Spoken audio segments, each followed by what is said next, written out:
欢迎收看老挝新闻，今天是2025年10月28日星期二，佛历12月上初七，万象晴，22到31摄氏度。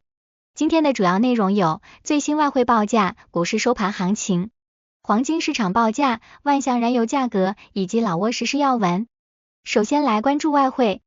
根据老挝外贸银行最新公布的今日外汇价格，美元的银行买入价为21540基普，较上一个交易日上涨4基普，涨幅 0.02%。泰铢的银行买入价为 660.12 基普，较上一个交易日下跌 0.36 基普，跌幅 0.05%。人民币的银行买入价为 3026 基普，较上一个交易日上涨5基普，涨幅 0.17%。再来关注股市行情。根据老挝证券交易所最新收盘报告显示，昨日老交所综合指数收于 1330.74 点，较上一个交易日下跌 3.64 点，跌幅 0.27%。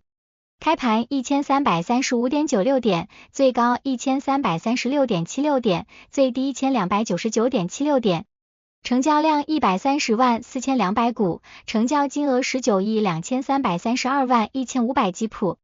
成交量最高的股票是中老证券，收盘价130基普，交易量87万1400股，其次是外贸银行和联合发展银行。成交额最高的股票是联合发展银行，收盘价9100基普，交易额12亿7498万5000基普，其次是外贸银行和中老证券。接着关注黄金价格。根据老挝 PV 黄金最新公布的价格，重量为1铢的黄金金条，每根售价是4410万基普，较上一次报价下跌95万基普，跌幅 2.11%。然后关注今天的万象油价。今天万象10个加油站执行10月22日老挝工贸部公布的燃油价格，柴油每升18940基普，普通汽油每升23140基普，95号汽油每升27790基普。接下来一起关注时事要闻。1. 总理出席第47届东盟峰会。10月26日，总理宋塞西潘敦率团在马来西亚吉隆坡出席第47届东盟峰会及系列会议。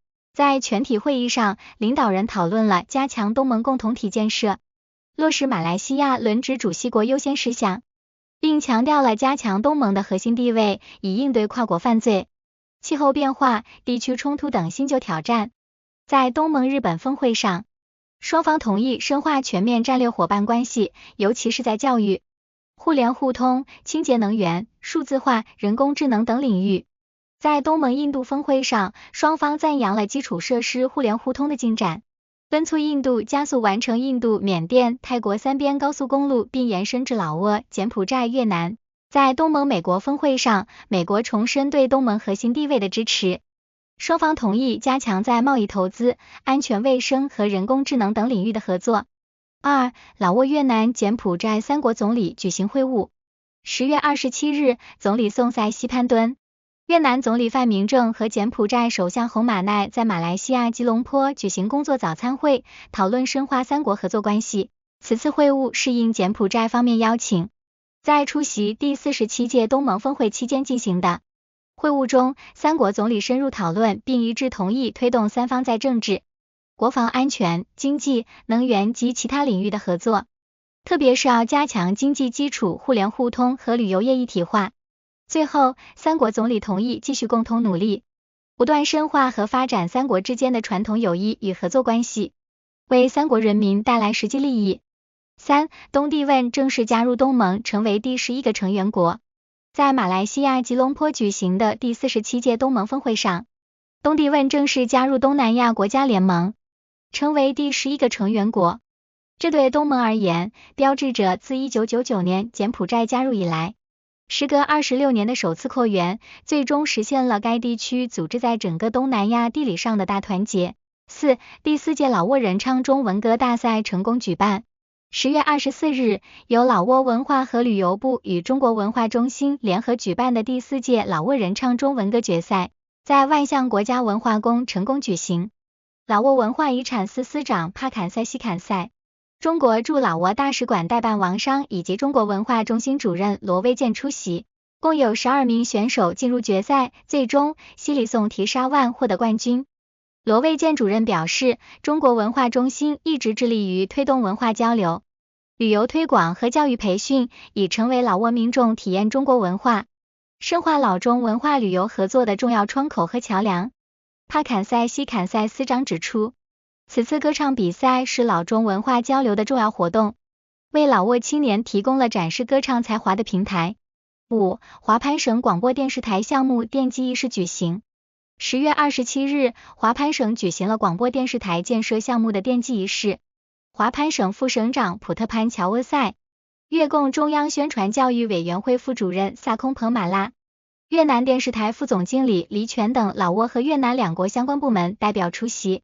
该项目总建设价值超过1461越南盾，其中越南政府提供无偿援助超过1381越南盾，老挝政府配套资金78亿基普。该项目预计于2026年底完工。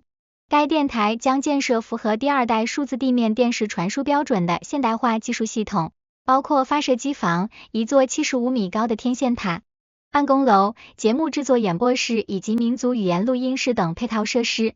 6. 万象市纳赛通县南家村灾民获救助。10月24日，万象市纳赛通县劳动和社会福利办公室与国际慈善组织向该县南家村受博罗伊台风洪水影响的民众捐赠了救灾物资。国际慈善组织负责人丁赛因塔威介绍了捐赠情况。此次活动是得到老挝建国阵线中央的推动与合作，向南家村66户受灾家庭提供了264袋大米，总价值3960万基普。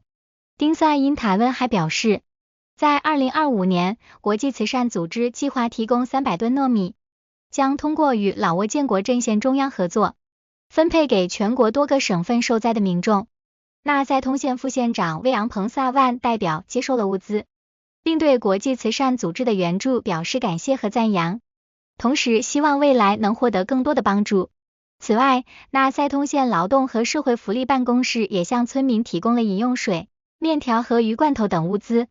7. 中国石化香港公司与老挝新达拉石油公司签署合作备忘录。10月23日，中国石化香港有限公司与老挝新达拉石油公司在万象举行谅解合作备忘录签署仪式，老挝副总理兼公安部部长维拉拉坎峰等高级官员出席见证。中国石化香港有限公司总裁吴庆高表示，此次签署标志着中老在能源安全和供应领域深化合作迈出新的一步。老挝新达拉石油公司总裁本站森达拉表示，此次合作将为老挝能源产业的未来发展奠定坚实基础，双方将共同努力，推动老挝燃油供应、加油站建设及新能源项目达到国际标准，助力老挝能源可持续发展，并加强中老企业间的合作纽带。8. 波侨省集中销毁过期和非法进口商品。10月24日，波侨省工贸厅举行了销毁变质、过期及非法进口商品的仪式，厅长西安派索拉蒂女士、相关部门代表和工贸厅内技术人员出席活动。此次销毁的日用品和消费品共计82个品种，总价值超过6000万基普。此次集中销毁旨在强化监管商业单位，并维护消费者的利益和安全。以上就是今天的老挝新闻，欢迎点赞、评论和订阅，我们明天见。